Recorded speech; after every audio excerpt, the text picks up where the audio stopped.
it's a full-time job. So like every single day I'm doing something, looking at markets, researching, studying, reading regulations, whatever. You really need to get in there, get your feet wet, get dirty, start making calls, read, study. There's so much opportunity in this space, in this business.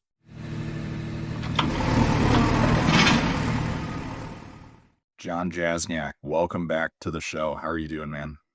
Mason, Dan, doing great, man. Thanks for having me back.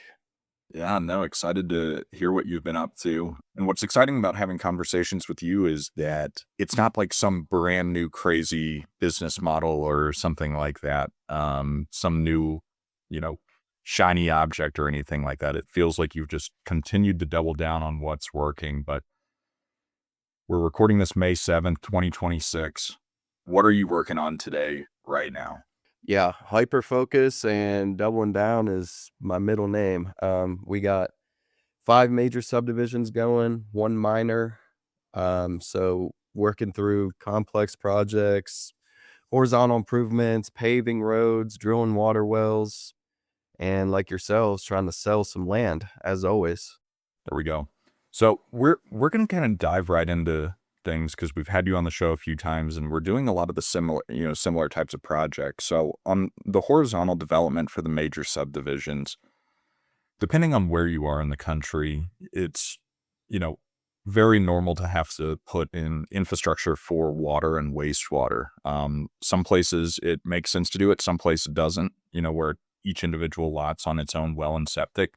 For the projects you're working on, where are they and what type of water and wastewater infrastructure are you installing, for each of these projects?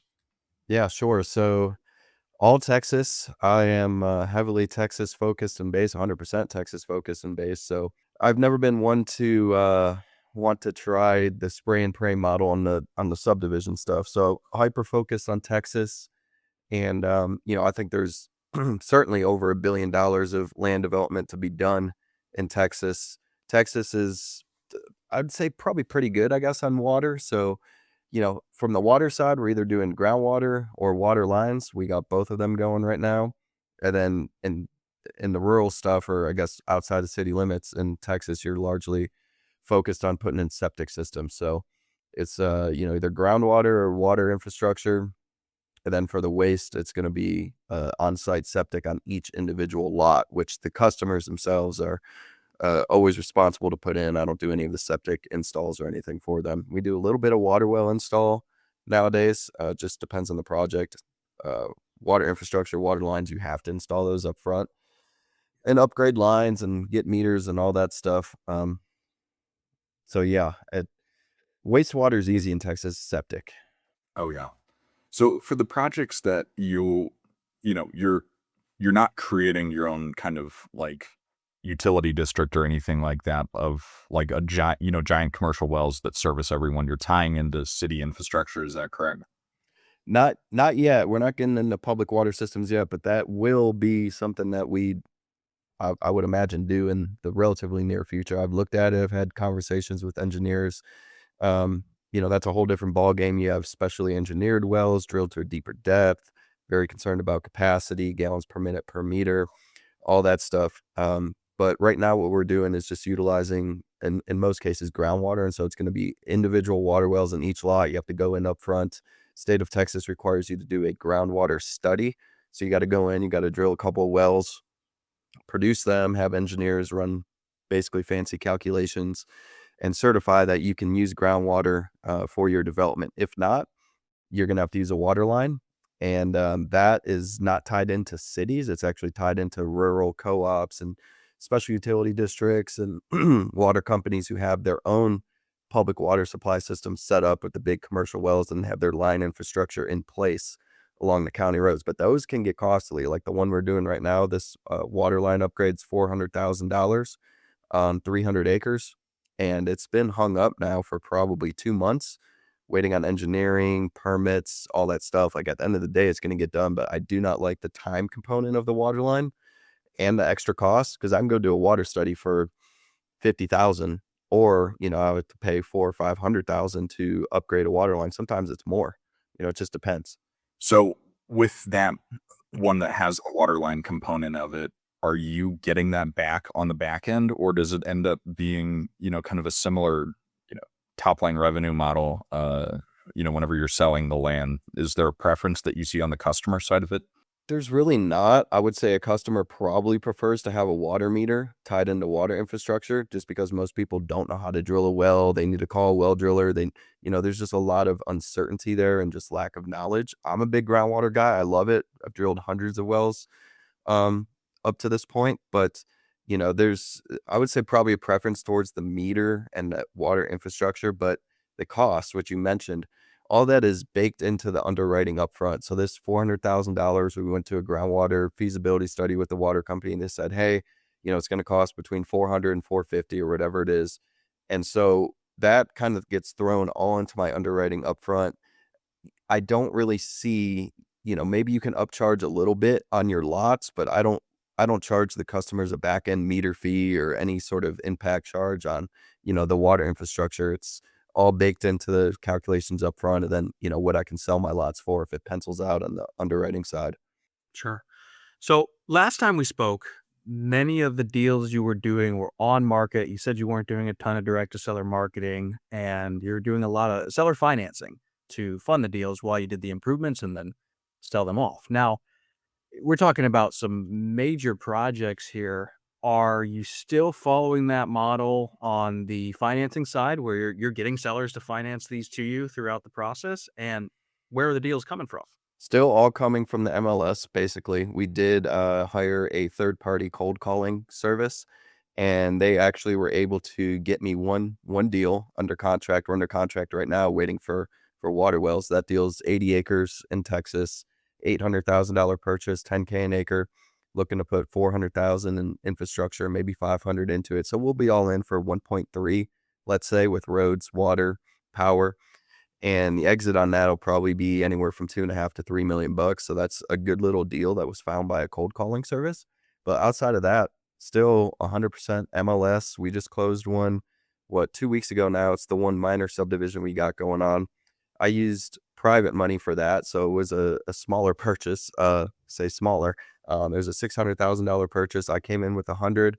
Private money guy came in with 500 at 18%, fully amortized over 10 years. And we're just doing 16 lots. They range in size from 35 to 45 acres. We already got 3 of them sold. It's been 10 days now, so not bad. I'll probably make 700 to 800,000 bucks on it. So it's a nice little hit. But to your point, as always, it's going to be very challenging to get customers to sell or finance you, especially on these larger deals. Um, so I have the private money guys on the back end, or if the sellers won't sell or finance me, we bring like this one, bring the private money guy in, 500K, 18%. He's basically stepping into the seller's shoes on a creative deed of trust. We do the deal together. And then I get him the partial releases and his interest payments as we go along. I wish I could do everything on seller financing, but man, and I'm sure you guys see this, like the sellers, they want their cash today. They want full market price. It's outrageous.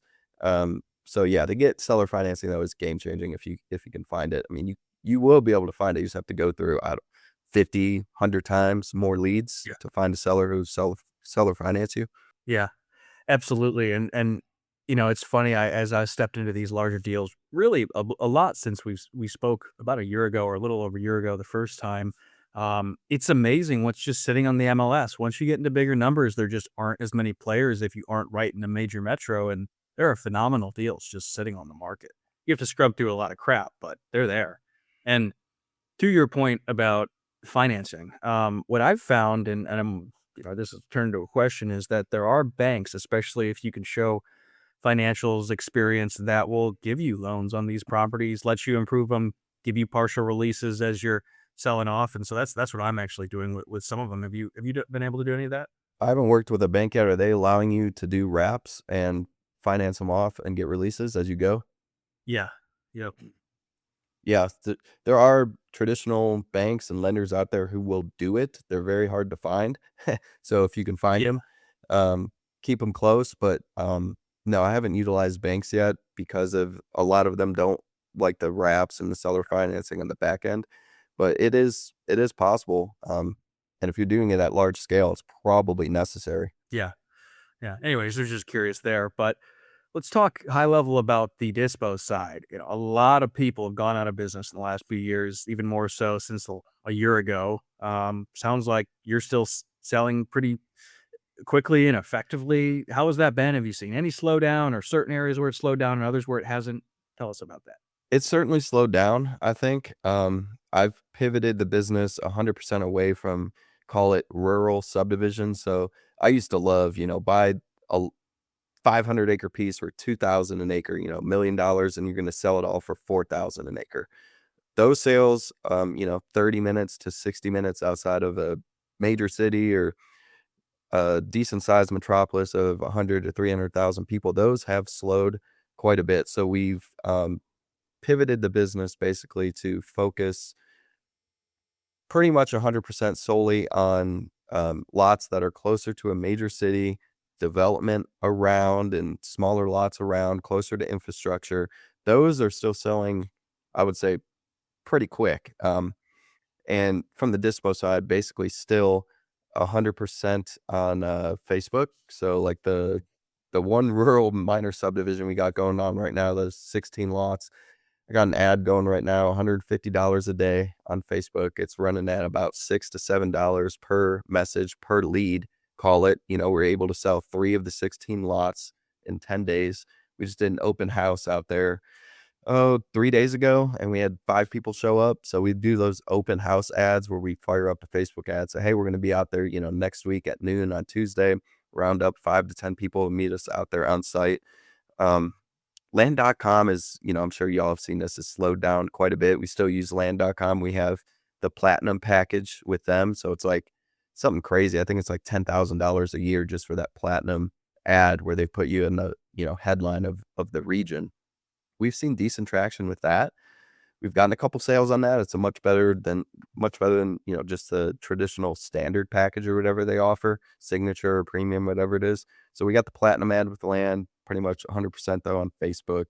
Um, Started using realtors a little bit, but they got to be boots on ground. We did a project last year that a realtor sold 76 lots in basically like 2 months. So that was a good one. But still not a fan of real estate agents or brokers or realtors are doing it pretty much 100% in-house. Yeah, I think in-house in general is the best way to do it, especially whenever you're focused on a few markets and you really understand your product. Um, Going back just a little bit for that minor subdivision that you've already sold 3 lots, did you say you're doing infrastructure improvement on that, building roads and anything there? We're gonna do a little bit of a gravel road upgrade. There was a oil field lease road in place already that was a decent gravel road. We'll go in there, probably spend 50 to 100,000, just kind of beefing up that road, throwing down some more rock, clearing out the sides. We drilled 3 water wells. That was 15K. Survey was a little pricey at 25. So, all in on capital expense, probably 150 on that one. Got it. And when you're doing these major subdivisions, because something that's really, really nice is when you can actually pre-sell lots. Is that something that you're doing regularly before you complete all the improvements and infrastructure? Yes, although it can be tricky, especially on the major subdivisions, because you got to be 100% confident you're getting plat approval. Then when you do get plat approval, like we got one going on right now that we had to put in a turn lane. It's on a text dot highway, and that turn lane is going to cost 400,000 bucks. They're actually kicking off on it in 3 or 4 days. And so you can't really sell any of those lots until that turn lane is complete because no one can enter the subdivision. I mean, it's going to be shut down. So that one, not able to pre-sell. Minor subdivisions, a lot easier to pre-sell. Usually 2 to 4 weeks before we close, we'll fire that up. And because, it's just a survey. If you're confident it's going to close, you're going to be able to pre-sell lots. But the major stuff, if you don't have anything crazy like a turn lane or an entryway or something like that, like, yeah, before you kick off power, before you kick off running your water lines, before you start, paving your roads, you can go in there, you can blade the road, you can throw down some rock base, and you can start selling lots pretty much immediately at closing, or, maybe shortly before closing if you're confident, 100% confident that plat's going to be approved. But we're we're having so many issues right now in this platting stuff. Like, it's one thing after another. Like, another one we got going on, the county agreed to allow us to take lot lines to the center of the road and accept a county road, 8 inches of base gravel, 2 inches of asphalt on top, 22-foot wide road.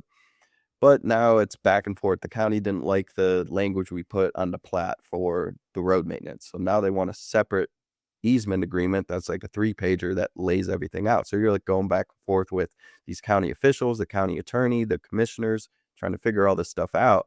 And it's like, one hang up or snag on something like this, and you've pre-sold lots, and they say, well, it turns out you can't take lot lines to the center of the road. Now you need to readjust your subdivision, lay the lots out a different way. If you've pre-sold some of those lots, you really find yourself in a jam. So I'd say it largely depends on the complexity of the project. Yeah, absolutely. And that's something both Dan and I are dealing with a bunch in our respective businesses of, working with counties, working with states to get access permits. We haven't had to deal with, like a turn lane or deceleration lane, or I haven't had to in years now, which I hate because it can absolutely kill a project. So on the front end, whenever you're negotiating with these sellers on these on-market deals, what's your kind of typical due diligence timeline and contingencies of, are you baking in contingencies to the contract that if, plot approval doesn't happen or certain things don't happen, that you're able to back out and get your earnest money back? Or how does that work for your business? Yeah, it's going to be bare minimum 60 days of due diligence time. Even that is extremely tight this is a major subdivision. Minor, you could maybe squeeze it to 30 days, but probably still 60. But what I'd really like to have on these major projects is 90 to 120 days. And what I tell people is you better be willing on a major subdivision, sometimes a minor, you better be willing to light certainly at least 10K up in smoke, probably more so 25 to 50K. You're going to have, engineering fees, test wells if you're doing groundwater, surveying, all these different things. We got one right now, one of the other major projects we got going. We're about to kick off on water wells, hopefully within a week or two. And I am already, I think, 35,000 hard with the seller. And then, we're going to have 15K in a water well. We got probably 15 in surveying. So this project, if we go out there and we drill a dry hole, we pretty much lit up 60K in flames. That'll be the craziest one I've ever done. Like, lighting up over 50,000, rolling the dice. I mean, I wouldn't really call it rolling the dice because, you look at water reports, you talk to water companies, see what size lines they have out there, how much is it going to cost you. I'm dialing in all these things and underwriting when I'm in this 90 to 120 day option period. That option's probably 2,500 to $5,000. And so that's gone, 5K, let's say. And then, all my miscellaneous fees. So, there is a ton of work that goes into it from the due diligence side up front. And, potentially tens of thousands of dollars that's just gone. So that scares me I try to bake it Scares as me much, too. due diligence time as possible with some of these projects. But, with us, it's taking ag land and turning it into essentially residential land a lot of the time. And so the sellers typically want that, shorter due diligence timeline of like, yeah, dude, you can grow, wheat and corn out here, water's fine. There's well that services the property, whatever. Do you feel like with what amounts to be a shorter than typical due diligence timeline for a typical development project? Because sometimes for major developments, due diligence is, a year or two, depending on like the level of community that you're creating. Do you feel like that gives you an upper hand in the negotiations with these people, or where are Yep. seller expectations on the contract side? Yeah, I would say it gives an upper hand. However, sometimes terms, even at, a 90-day option, to your point, some of these sellers want, 14-day option is what they're willing to give. And to me, that's just a deal killer. Like, I'm not doing a project that I need to rush and try and get everything done and really gambling. Like, if I can't get the terms I need up front and we just can't agree on that, you got your price and you got your terms. If you can agree on price, sometimes you can't agree on terms. If we can't come to terms on the option I need, I'm just not going to do the project. I mean, it's just too risky. Yeah, that makes sense. I just have to comment, when you said you drilled 3 test wells for 15 grand, I was jealous. We can't drill Yeah. one well for 15 grand in How Colorado deep are or your whatever. wells? What was that?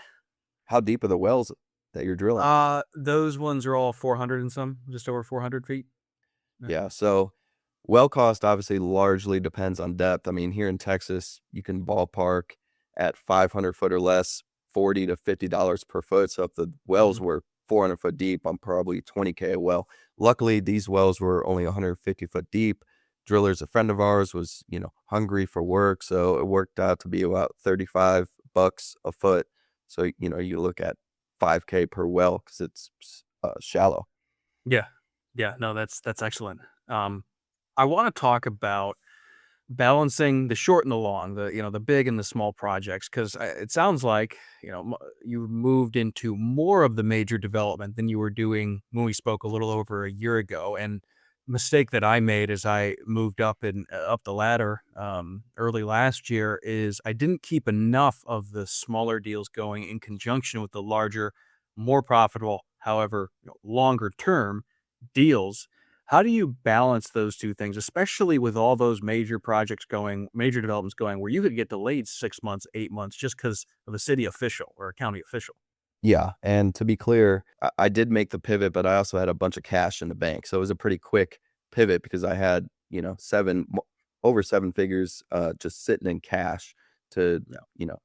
ride all this out. If you don't have, $1 to $2 million or whatever amounts in cash sitting around to be able to make a pivot like that, it's gonna be a slower transition. You can't just shut off your income stream, and completely go a different direction. So you're gonna have to slowly bring on these major projects, 1 or 2, and then close those out, and then, you can bump up to 3 to 5 maybe, close those out, and you can slowly scale up as long as you got enough cash in the bank. What I like to think about and what I tell people is you ought to have, in my opinion, at least 6 months in reserves if you have a bunch of seller finance notes. Like, I think my debt service right now is like 70K a month, I think.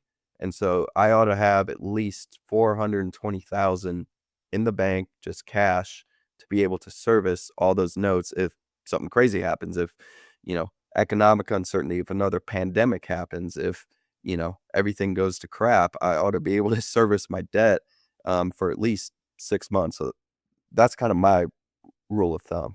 Yeah, that makes sense. Okay, and what are you pushing towards? Are you working towards just doing these major developments? Are you wanting to become the builder, actually build out some of these as well, or what's the goal in 3, 4, 5 years? Man, I've thought about building a little bit, but I think that's still a ways off and really in the back of my mind just because I think the development side of things, just horizontal improvements, there's still so much scale to that where I'm not going to have to worry about building or doing anything crazy like that. Um, the goal is $100 million land company. This year, I think we ought to, if everything goes well, we ought to sell 20 to 30 million in land. I think the books are kind of looking like 30, but anything's possible. These projects get slowed down, the economy turns, whatever happens. But as I do these projects, I think my main focus is going to become more vertically integrated. So buying my own well drilling rig, maybe bringing an engineer on staff, maybe buying some construction equipment, things that are going to allow me to operate with more speed and save costs on the horizontal improvements as opposed to trying to go vertical. Now, when I get myself in a tax situation, which is likely to come up if I make 10 million bucks and I got to pay the IRS a bunch of money, I think where I'm at right now is I'd much rather invest in someone else or buy, RV parks or mobile home parks or something that's kind of a tack onto the land side that's already built out and scaled up as opposed to trying to do new construction and new building and stuff like that, and trying to learn basically a whole different business. Yeah. Yeah, that's great. I wanna pull a common thread through the last 3 points. So we talked about cash reserves for debt service. We talked about due diligence money that evaporates when you hit a wall and the project doesn't move forward, and then we talked about taxes. And a point that I really want to drive home is a lot of podcasts and books and gurus talk about going huge from day one or going into projects that probably a beginner shouldn't, at least alone. And all of this takes a lot of cash, a lot of liquidity. You don't necessarily have to have it. It could be a partner, but someone's got to have it. We're working on a major subdivision in Colorado where I got off the pre-application meeting with all the stakeholders, the fire chief, the streets and roads, stormwater, et cetera. And I'm looking through this list of studies and talking to the engineer we're going to use. And it's like, we could burn 50 grand on this and just be eh, dead in the water, stuck. And so I think that's one thing that I don't think is talked about enough is just how cash intensive this gets when you get into these larger projects. And then not to mention the amount of people who reinvest all their money, tax day comes and, oh, they have a $300,000 tax bill and very little liquidity. Yeah, which is why I think the tax strategies and tax components and all that stuff are overblown, in my opinion. Like, look, if I can buy a piece of land for 2 mil, put 1 million into it, I'm 3 into it, and I can exit for 6 within a year. Like, I'm just gonna pay tax on that money and go put it back to work. Extremely liquid. Go buy a bunch more land. And I think a lot of the tax strategies are very relevant at bigger scale. Like for a normal operator, a 9 to 5 employee, a dentist, a doctor, whatever, who has, 3, 4, 500K, like, okay, if if you really want to make some money, get into real estate and, whether it's land or whatever, and you can get high cash on cash returns pretty quick. Like, do you want to take all your capital and just invest it in some fund or something earning 3, 4, 5% just to save on taxes? Like, no, I'd rather invest in land and make 100+%, pay the tax and go do it again. Now, at a certain point, I think that becomes stupid because, why pay the IRS when you can buy a RV park or, whatever, and have depreciation, that cash flow there, etc. But to your point, I think some tax strategy stuff, especially in the land space, is a little bit overblown. Oh yeah. Yeah. Your tax strategy can just be make more money and pay taxes and, keep doing what you're good at is versus accidentally putting yourself in a position to sink a bunch of money into a project that ends up just taking a loss rather than, being a long-term appreciation, depreciation tax deference type of strategy. But John, you're one of the more focused people that I know.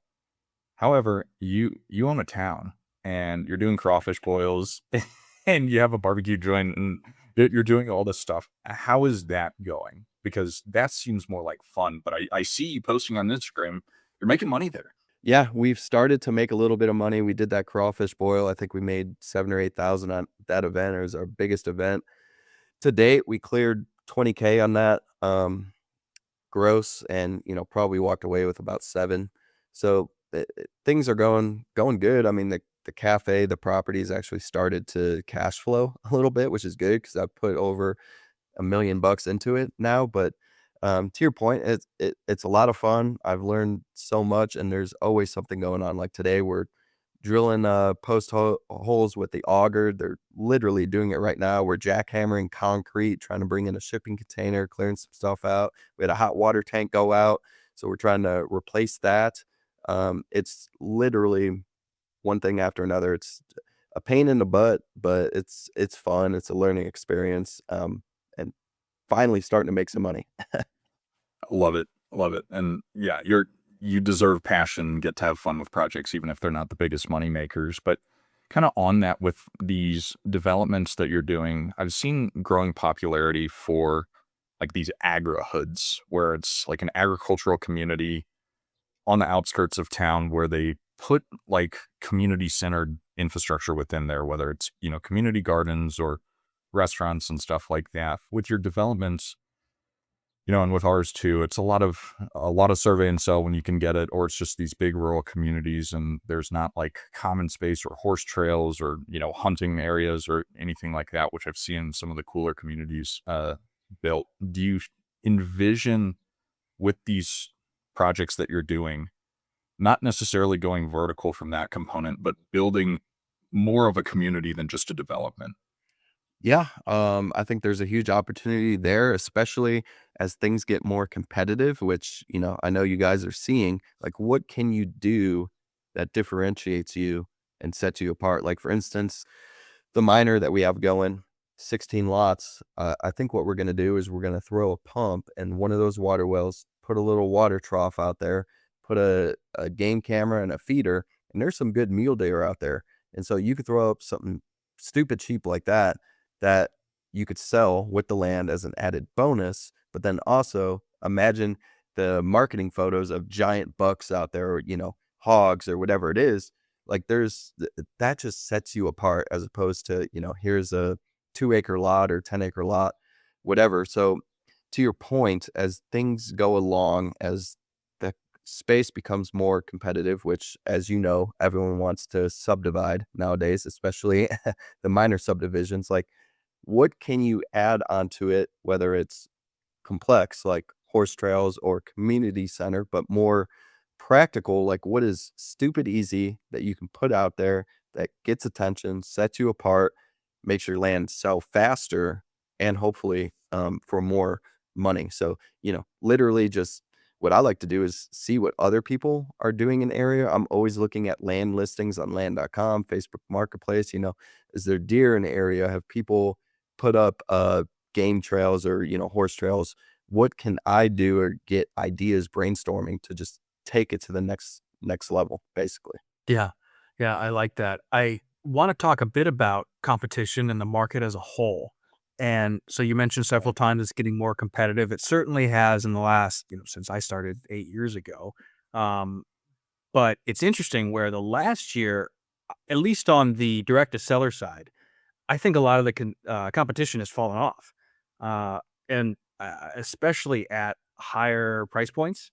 So maybe it's different in Texas. I mean, you can't generalize the whole country, but are you feeling like are you not seeing that in Texas? I would say we're seeing it. Like, the one that I found from cold calling, the guy told me he had like a couple dozen letters and offers that were sitting on the desk that he never even opened. And then the time just came. He's a 90-year-old guy where he felt he finally needs to sell the property. We happened to call him at the right time. He answered the phone and decided to do business with me. Now, the direct to seller side, I think, to your point, has gotten more competitive, remains competitive, especially in direct mail. So I think there's some opportunity in cold calling and or texting, which people have started doing. But surprisingly enough, the on market competition, I have not really seen much competition on market. Like, when I go make an offer on a piece of land I'm interested in, or call up the broker, hey, is this still available? Like, first conversations, those pieces of land are not getting swarmed with offers, which just blows my mind. Like, I I can't remember the last time, if ever, I had a broker tell me, well, we already got, 5 offers on it, or 2 offers, or, whatever. Most of the time it's, yeah, it's still available. It's been available for 6 or 12 months, or sometimes less. And shoot us a deal, shoot us an offer. What are you thinking? So it's it's interesting that everyone wants to maybe force a square peg through a round hole, which is direct Mhm. mail, and in some cases cold calling, SMS, when maybe there's just a simpler way to do this, which is markets, lands listed on market. It's a motivated seller. You don't have to worry about, you know, running some sales scripts or convincing them to take your call, or triple dialing or anything like that. They want to sell. It's listed. Can you come to terms on price and the terms of the contract? So I think it's going to get more competitive, especially in the minor subdividing space. Maybe not the major because it's so complex, but the minor stuff will get more and more and more competitive. And the only thing I know to do about that is to do more complex deals where there's more moats, and people, no one's going out there and running a generator and dropping a pump down the water well, making sure it's pumping, flowing it, doing the studies, blah, blah, blah. So the more competitive and the more complex, the less competition. Yeah. Yeah, it's funny with the on-market stuff. When I'm looking every week, I know that I am competing with other people, mainly Mason. So I'm always hoping he's distracted or he's out on a property, so I can get it on See, I, the I look every day. You're talking about every week. So What's interesting about that is, I think Mason, or maybe y'all, it wasn't the supercar event that was last year, it was the year before, and I got up on stage and I did like a little poll, I'm like, who is on land.com once a week? Like a third of the audience raised their hand. I'm like, who's on land.com, Realtor, Zillow, whatever, 3 times a week, like, you know, a dozen people out of 100 raised their hand. I was like, who's on there every single day? And there was like one other person outside myself who was looking on market every single day. And it's like, not only am I looking for deals, but I'm looking for what is selling, you know, price points for smaller and larger acreages, doing napkin underwriting, calling up water co-ops, and just getting a feel and lay of the land. Like looking on market is not solely to find a deal. It's more so to gain information and just general knowledge about areas that I'm working. Yeah. Yeah, that's a good point as well, and it's interesting too, what I've found in some of these places is so many of the sales that are happening are often contract for deed or just totally off market where they're not showing up on Zillow because 'cause they're not being put through the MLS, and so we've gotten a couple gold mines where we bought something we were, pretty sure in our numbers, but then we find that the demand and the price point we can sell at is much greater than anything that's seen on Zillow, and then we're selling off market too, and so that's not showing up, and we know what the comps are out there, but nobody else knows, and so I'm sure you found honey holes like that as well. Yeah, and what's interesting is I was doing my rounds for private money lending on this most recent minor subdivision, trying to raise 500K. I wanted to do it with one of the more prominent land lenders, and I sent him the property, and he's like, I cannot find any comps on this property. And so I went into the public record system, which I'm a huge advocate of in Texas. It's texasfile.com. I started pulling deed of trust and deeds and stuff that actually showed price points of what sold in the area. And I sent it to him, and he's like, I can't use these because they're not MLS. Like, for whatever reason, his comping system was MLS based, BPOs, appraisal, stuff like that. I was pulling, land that was clearly selling at much higher price point than what I was buying for. I'm like, hey, look, like, stuff is selling for 2 grand an acre. I'm under contract for 1K an acre.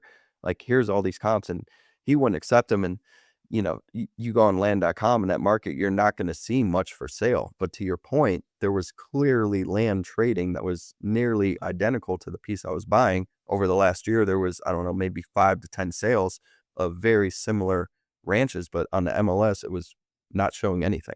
And that's so important for people, regardless of if you're in a disclosure or non-disclosure state, because there are those of us that, we've sold, as a company in the last year, maybe 200 pieces of land that you're never going to see on the MLS because that's not where where it's getting recorded or anything like that. Go into the assessor's office or wherever you're able, the clerk and recorder. If you have to go in person, go in person. It's worth the time to actually figure out what's transacting, because it's scary sometimes if you're just using Zillow to run comps, because, Yeah. in a lot of these areas where there are huge tracts of land that no one's ever done what we've done, or maybe just a few people have, you've got to be able to, I mean, sometimes it's a gamble, but whenever you have the actual government data, it's really, really crucial. I'm going to go back a little bit to some of the development projects and where you see a lot of the value add for these properties, where it's going to be an individual well on the property where you drill a test well. Are you seeing that those lots you're able to sell for significantly more as versus one that you haven't drilled, whether it's a test well or actually installing the pump on?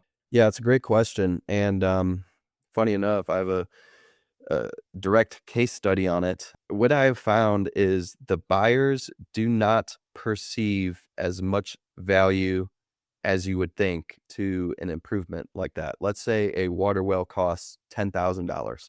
Really, I would like to get 20,000 extra for that piece of land. Certainly 15.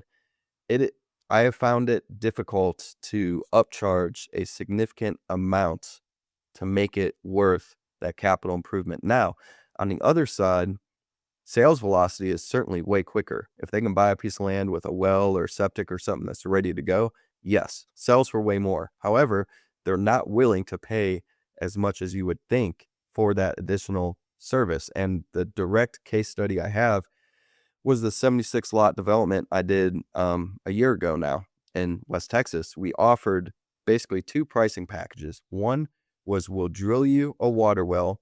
Here's the additional cost. It worked out to be right at about 2x, maybe 1.8x of that water well cost. And here's the price point for just the land itself. Out of 76 lots, I was expecting to drill over half of them, like over 40 wells out there.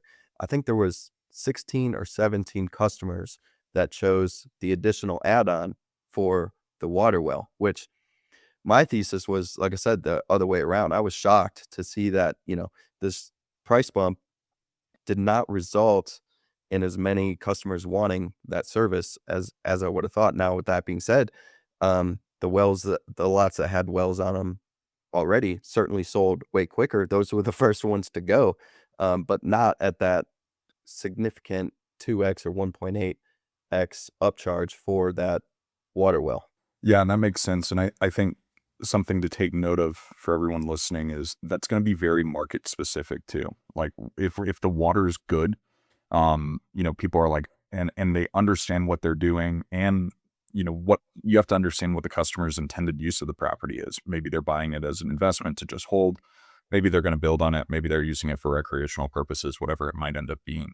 But like in the West, where water is a lot more scarce, you do typically get that 2x plus return on investment if there's already a well on the property. Even if there's not a pump installed, just the fact that they hit water, and the holes are already dug and everything like that. Yeah. And on that point, for let's say that 76 lot development, because you're able to get decent data from that number of lots, have you gone back and are you, first off, are you sold out of it? And then two, have you gone back and seen what people are using it for? Are they actually building homes, or is it just more a buy and hold strategy for your customers there? Yeah, that project was crazy. We sold out. That was the one I had the boots on ground realtor plus our sales. We sold out of 76 lots in like 2 or 3 months. I ended up making like 1.5 net on that deal within like 8 months or something crazy. And kind of the way I think about it is, even if I'm not getting my 1.8 or 2x on the, let's say, water wells, like I almost have a backup plan in my mind where like, okay, if this land is really not selling or I'm having problems, I'm just going to come out of pocket maybe and drill some water wells and start getting this land moving. That's going to hurt my underwriting. So it depends on the project. I might have, enough room in there to go ahead and do that, which I usually like to ballpark and bake into everything. So that's kind of my fallback, is like, okay, how can I really juice this up and get this land moving, whether it's drilling a water well, putting feeders and game cameras out there, whatever. Now, from the use component on that project, most of them are doing mobile homes, maybe some livestock, a shop in the back. And so to your point, that's why I actually don't like going overboard on the improvements, just because I don't know if someone's going to just hold it as an investment, if they're going to build on it, if they're going to do livestock, whatever it is. I'd almost prefer to give them a blank slate to do whatever it is that they want and not have the capital out of my pocket up front. But as I'm sure y'all have seen, and what I see is basically all these projects I do, people want it for affordable housing, little to no restrictions, where they can have animals, a shop in the back, put some equipment out there, whatever it is. So we deliver little to no restrictions just outside the city limits, where people can basically do whatever they want with it. Yeah, that's spot on. That's the same people I'm selling land to in the Carolinas and Colorado, and I'm sure Mason would say the same thing. As you've moved up the ladder into these larger projects, I want to talk a bit more about just challenges, lessons learned. I think that's something that Mason and I really try and be transparent about on the podcast. We've done plenty of shows about failures and lost money and that sort of thing. So for somebody maybe that's a few years into the land business, maybe they've done some minor subdivides, but mostly just simple land flipping, buying and selling. What are some of the biggest pitfalls you've run into as you've moved into these larger projects? It's funny you bring that up, because I used to think that these major projects were quote unquote easy, maybe simple, but not easy, whatever the adage is. But Mhm. as I've gone along, I've seen that they are a lot more complex than you would think. You need a lot more money than you would think. I kind of used to say, hey, 25,000 to 50,000 is, going to get the job done. Um, Depends on the project, but especially a pretty big major subdivision, like it's not going to be the case. So you need more money. You need to do a super good job on your due diligence and underwriting upfront. A lot of people have never opened their state regulation code. They've never done a deep dive on the county regulations. Is it going to be a 20-foot wide paved road or a 30-foot wide paved road? Have the county regulations changed recently? A lot of these counties with this increase in development are changing the regulations like once a year. So there's been times I've gotten into a project and then the regulations have changed. Turns out you can't do gravel roads anymore. You need to pave your roads. And that could be a project blow up right there. So you need to do a really good job underwriting and need more money than you think. You need to hyper focus. Um, what I've learned is like even a geographical region within a particular state, like call it 5 counties in a given area in a state, because the contractors, you have the engineers, how much things are going to cost, as opposed to I'm trying to work in West Texas, East Texas, South Texas, North Texas. Like nowadays, I'm in basically 2 major regions in Texas, but that never used to be the case. It was always just West Texas because I knew the land, I knew everything, and you're not going to be able to do that as you're starting off. You're certainly not going to be able to work in multiple different states. Now, if you're just doing minor subdivisions, maybe. I mean, yeah, you can get away with doing Carolina, Colorado, Virginia.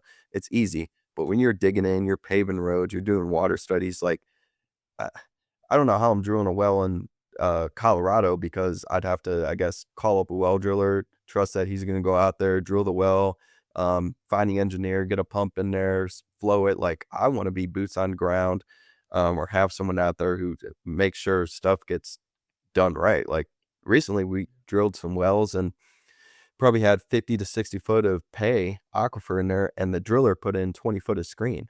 Like that's going to choke your yield back, I don't know, maybe significantly. But if I was out there, if I had kept my eyes on them or someone else was, we would have seen, hey, why are you only putting one joint of screen in here, perforated PVC casing, when you should be putting 2 or 3? So there's like so many random miscellaneous things like that as you get into this at scale, that you need to be focused on.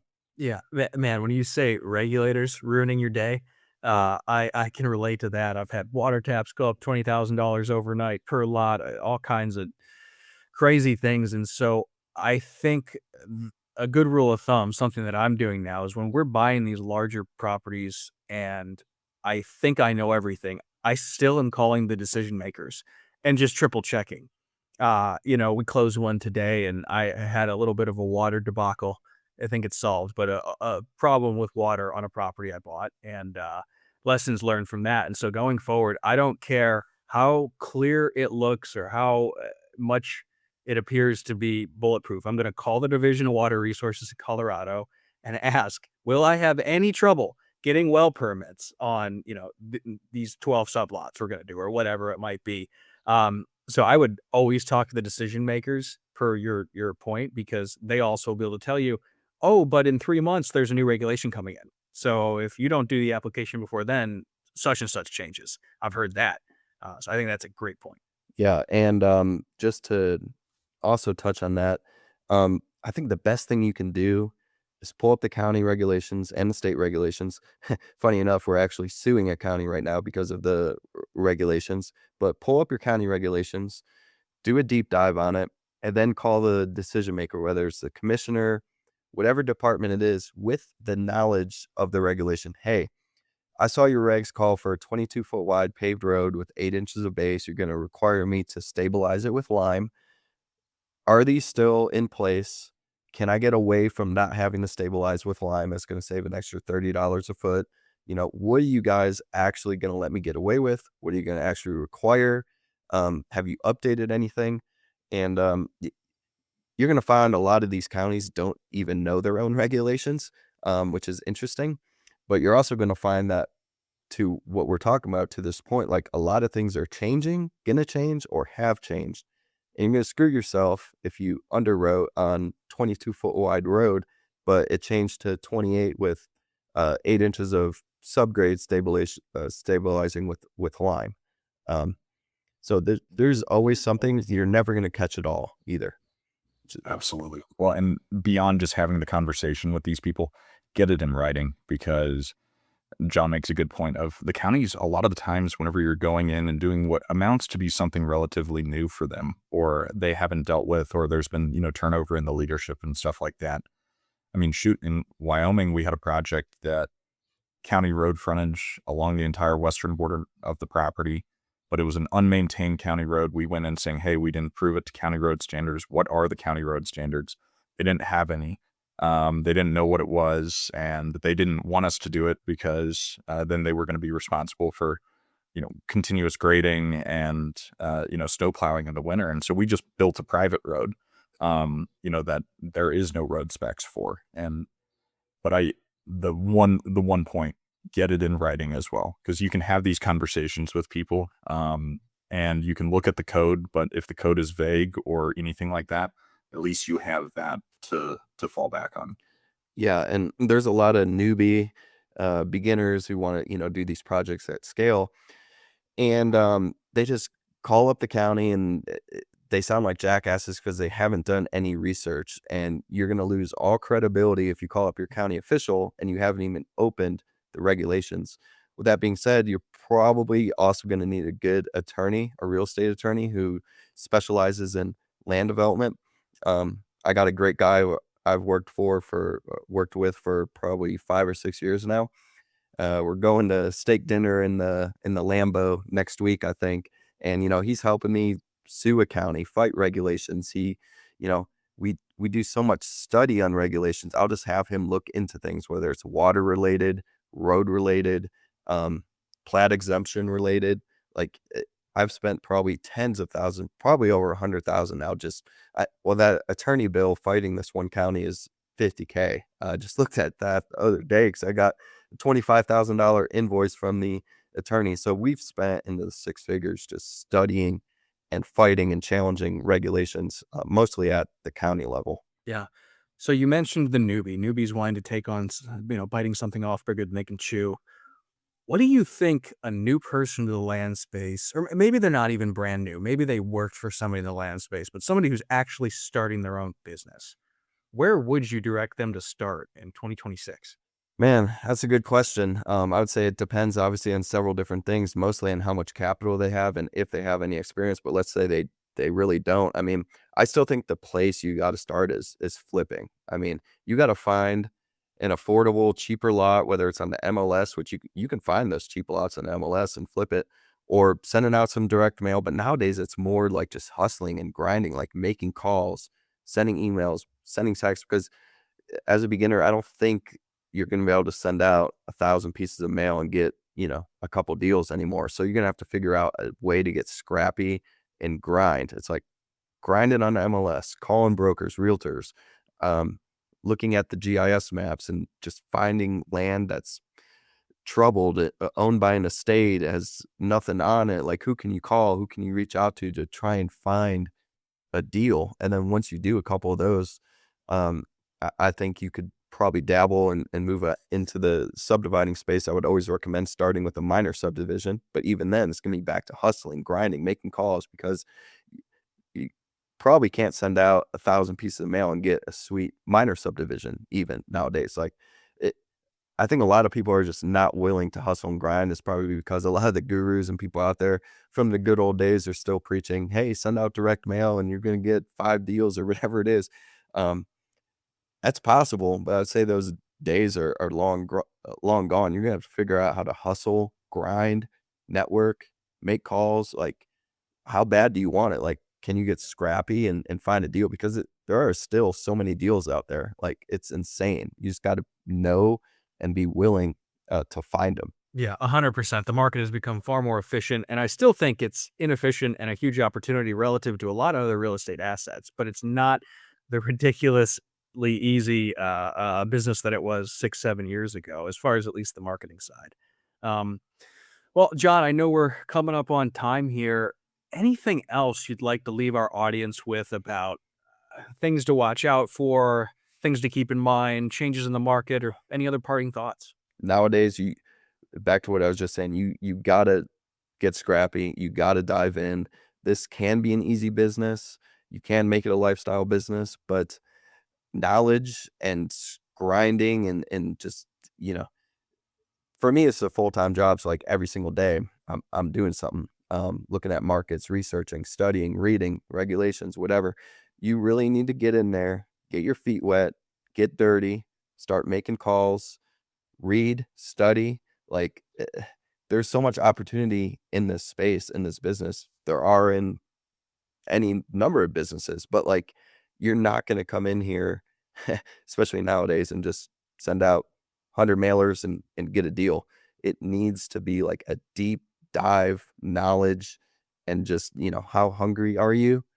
And can you figure things out? You got to be able to solve problems. Like it's just, I don't know what else to say other than you gotta get dirty. Like nowadays, I think you gotta get dirty. You gotta hop in there. Yeah, 100%. It's a business, and you've got to be in it for the long term and work towards, a really thorough knowledge of what you're doing.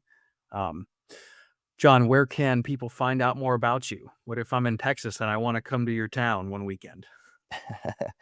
Cornudas, Texas. You can find me anywhere on social media, man. At Jon Jasniak, Jasniak.com, YouTube, Instagram. It's funny, I kind of shut down all the coaching stuff. I've pivoted 100% away from that just because it's so much time, energy, and honestly stress because I felt invested in people's deals. So I don't really do any of the coaching stuff anymore. I had a guy hit me up on Instagram the other day. He's like, "Can we get on a Zoom?" I'm like, "How much?" I'm like, "Man, I don't even want to do it." And he's like, "Well, my partner just had an AI exit. Like, name your price." I was like, "I'll get on for an hour for $1,000, I guess." But I don't do any of that stuff as much nowadays. But I still will look at deals. And if you want to hit me in DMs or look me up and find me on social media, like you got a deal you want me to look at, like, high level, no, yes, where's water, price points. Like I just love looking at deals. So if people have deals they want to send me, they want to connect, call out to Cornudas, we'll put you to work.